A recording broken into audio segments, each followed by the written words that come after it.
Welcome back, everybody, to Two Guys and a Stack of Comics. Mike's still a little busy, so he'll hopefully be on a little bit later this week with some videos. But wanted to talk a little bit about just something I saw in the comic book store today that sort of made me chuckle a little bit, and I think showed a lot of the problems that Marvel Comics is having right now. So the store I go to here in San Antonio, they have a lot of like promotional posters and things like that, and they have all these One World Under Doom posters for the major Marvel event of the year. And I think even the tagline is like the Marvel event of the year. And then they were taking those down and replacing it with X-Men Age of Revelation, the Marvel event that changes it all. And it's so funny in that the comic book store is not behind. One World Under Doom is less than halfway over. And yet before that event will even wrap up, we are jumping into another story, another event about a villainous character who has rewritten the world to his purposes.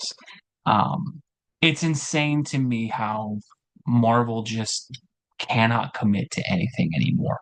And for a while, this has been such a huge issue is that event books have become these overproduced, awful stories that have no consequences to them.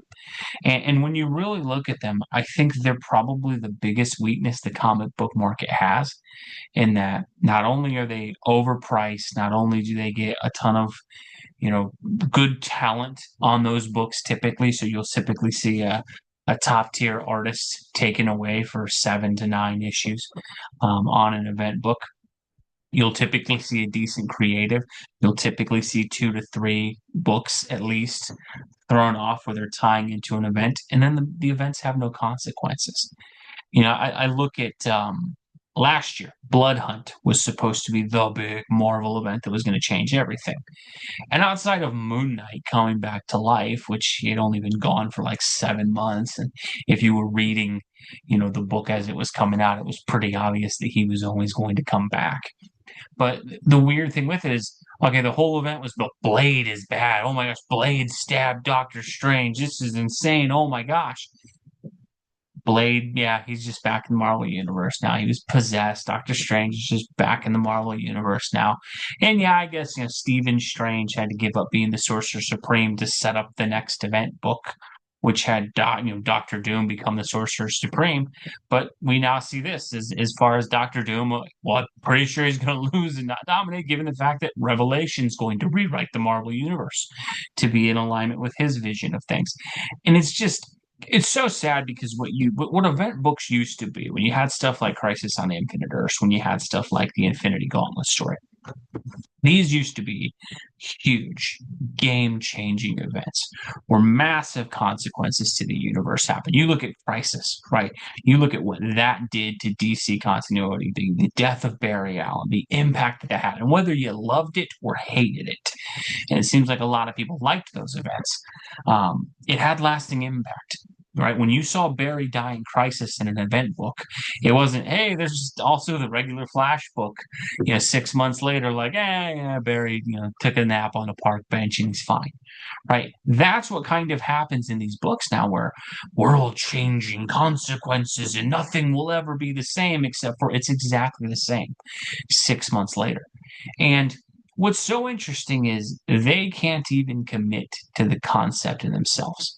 In that, One World Under Doom should have been the event book that I really was invested in that I have been a reader of Fantastic Four largely most of my comic book life. I believe it's one of the only series that I own every issue of. I own one as a facsimile, but I don't own actual number one, but I own largely every issue of Fantastic Four ever. I was reading the current title written by the guy writing the event. And while I didn't love every issue of that title, I think issue 25 of the last run, it's one of the worst comics I've ever read. What I did love was I thought he had a good voice for most of the characters outside of that one terrible issue. You've got one of the greatest villains of all time in Doctor Doom. It's a Fantastic Four-centric event. This should be great. And I think issue 5 came out 2 or 3 months ago. I don't know when the next, or issue 4, I don't know when the next issue of it comes out. It probably is relatively soon, but it's lost all momentum and we're already promoting the other events. You've got a delayed book that was supposed to change the whole universe, except for half the titles are tying in, half are not. Some make it make sense, some don't. And you have this thing where these events don't mean anything anymore because there's no actual commitment to Marvel. All it is a 5-issue miniseries, essentially, where they're going to pretend that gigantic things are happening, but none of it's going to matter. And, what's so sad about this is when you look at the events that have had meaning, when you look at the ones that we still read, the ones that are still reprinted, the ones that people still look back fondly at, it is the ones that actually had consequences on the universes, right? When you look at, and I'm not a huge fan of Civil War. I don't like the original Marvel Civil War comic. As a guy who likes Iron Man, I hate that comic. I hate what it did to Tony Stark. But what I will always say is, well, despite my qualms with, the quality of the book for certain characters, that had a lasting impact on Iron Man comics for a long time. It had a lasting impact on Captain America comics for a long time. Had a lasting impact on the Avengers for a long time. Spider-Man, sadly, it precipitated the dumbest comic book move ever in erasing his marriage with making a deal with Mephisto. But I will say, Civil War had consequences. When you read that comic book, love it or hate it, the universe of Marvel changed. You look lately at how many events we've had where nothing is different. If anything, it's a nominal change that everybody knew was coming. You look last year at Blood Hunt, which was supposed to be this, epic event. What's the lasting change, if anything? Vampires took over the whole universe. Is that even a thing anymore? Is that even part of Marvel Comics outside of a couple comics acknowledging that that happened? Right? That should have been something that was massive. Instead, nothing. If you look at stuff like Original Sin, if you look at Axis, if you look at what was it, Secret Empire with Captain America as the bad guy, all of these things. And some of them, it's good they're gone. But in all honesty, they're a waste of time. You go back and read them, and there's almost no effect to them whatsoever. And I think the big issue is the problem with event books is twofold, in my opinion. One, if you're gonna do an event, you have to do a full 100% commitment to it, which means it should be a multi-year arc. It should be something that lasts forever. One World Under Doom would have only worked one way. It would have worked if Doctor Doom took over the entire Marvel Universe and in every title for years that was reflected. If in every title, Spider-Man, Wolverine, the X-Men, the Avengers, Captain America, everything, every corner of the Marvel Universe fundamentally changes because Doctor Doom has taken over the world. You could still tell Daredevil stories. You could still tell Spider-Man stories. You could still tell X-Men stories. But it would all be, they are all acting in this world where Doom has taken over everything. That would actually give it a feel. That would actually make it seem like it matters.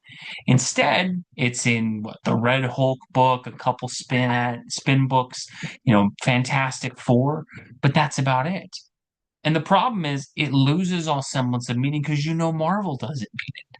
Especially when you have, Age of Revelation is coming next, and that's going to be, in 16 to 18 books, but it's not going to be reflected in any of the other main titles. We're already seeing solicitations come out, and it's a handful of characters are affected, but your Captain America, your Fantastic Four, your Iron Man books, those are going to just plug along like nothing's happening. And that's the fundamental issue with these things is it is not that event books suck. It is that the companies don't know how to do them anymore. When you have a book that features every character in the Marvel, how you tell a story of the Marvel universe with all the characters at your disposal, and you can't tell a great story that has impact anymore, I don't know what we're doing.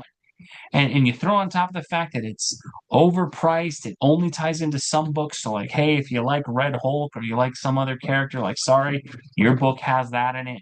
Other books don't. It really stinks that Marvel has done this so often. And I think it's a huge disservice to the writers as well. If you're I think his name is Ryan North, who's writing the One World Under Doom book. And I'm sure that was pitched as, hey man, here's this game-changing event that you get to tell. You're not even halfway through your story, and they're like, yeah, no, the Marvel universe is also being rewritten a couple months from now, before your event's even done. It's going to be, rewritten by a revelation because we needed to make Cypher the big bad of this universe. It's such a mistake. It's such a missed opportunity, and it ruins what used to be great with event books. That the Infinity Gauntlet story. There's a reason that got adapted into a $2 billion movie, or $2 billion movies, because it was a huge, monumental, consequential comic book event that set up this new villain in Thanos, or not new, but a villain who had been at the, kind of the fringes of Marvel, and gave him this huge push as the big bad, the ultimate bad guy. And that's why that worked. It was a fundamental thing that changed it. The reason Crisis is so well received most of the time by most folks is huge impact on the DC universe. You were seeing history happen. You were seeing things be rewritten, changed forever. I don't get that now. Now it's not even changed 3 months from now. It's a waste of time. It's a waste of effort. It's a waste of energy. And in all honesty, I think it's a massive insult to the creatives as well, because I do think some of these creatives actually create events that could be really interesting. I think you look at, again, I have brought up a couple of times, I think Blood Hunt, with the idea that vampires coming into the Marvel universe and taking over, and what that could have done and how that could have fundamentally changed Marvel for a long time, and you could have had this different era of storytelling, how One World Under Doom could have done that same thing, and instead, no, they flush it away before it ever even has a chance. It's just extremely disappointing, and I think that's why most of us are so checked out on these. But let me know, what do you think down below? Do you like event books? Do you hate event books like me? Has it just become something where they're just instantly skippable, no matter who's involved? Be interested to your thoughts down below. As always, folks, thanks for watching. God bless you. We'll catch you in our next video.